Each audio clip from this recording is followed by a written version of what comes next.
समय केहू छोड़े ना हो। कवि जी बहुत सुंदर रचना है।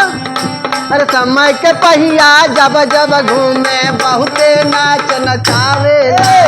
समय के पहिया जब जब घूमे बहुते नाच नचावे। समय के पहिया जब जब घूमे बहुते नाच नचावेला। समय के पहिया जब जब घूमे बहुते नाच नचावेला। अरे जेनी मनऊ बहुर लागे बहुरे निकल गावेला। समय के पहिया जब जब समय के पहिया जब जब दुश्मन से भी प्रीत लगावे प्रीतम मन नहीं भावेला। दुश्मन से भी प्रीत लगावे दुश्मन से भी प्रीत लगावे प्रीतम मन नहीं भावेला।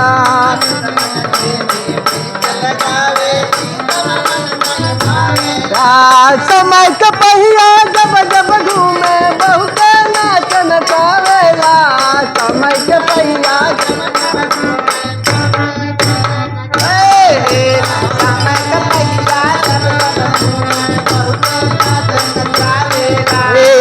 मन तोहरा नीक न लागी बहुरे नीक लगावेला।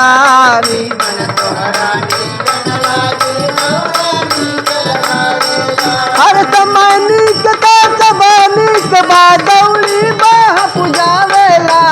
समय के पहिया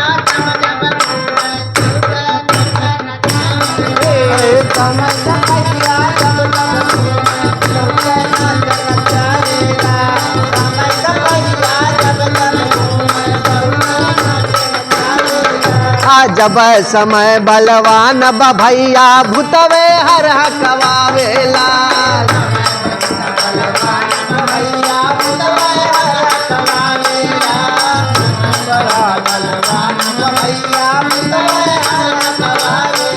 आज बिगड़ल समय एक भारत केहू पूछे ना आवेला। समय के पहिया जब जब घूमे बहुते नाच नचावेला।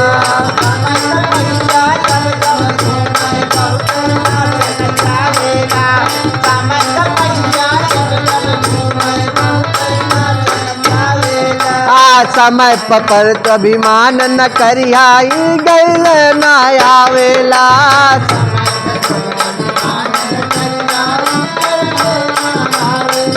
आज बिगड़ल समय के भारत गदहानियर खटावेला। समय के पहिया जब जब घूमे बहुते समय का पहिया जब जब घूमे बहुते नाच नचावेला। समय का पहिया जब जब घूमे बहुते नाच नचावेला। जैसे फर्श से ऐसे ले जाई वो सही नीचे गिरावेला।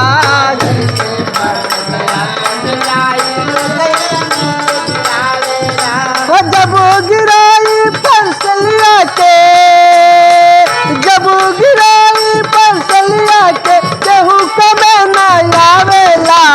समय के पहिया जब जब घूमे बहुते समय के पहिया जब जब घूमे बहुते नाच समय के पहिया जब जब घूमे बहुते नाच नचावेला। समय के पहिया जब जब घूमे बहुते नाच नचावेला। समय के पहिया जब जब घूमे बहुते नाच नचावेला।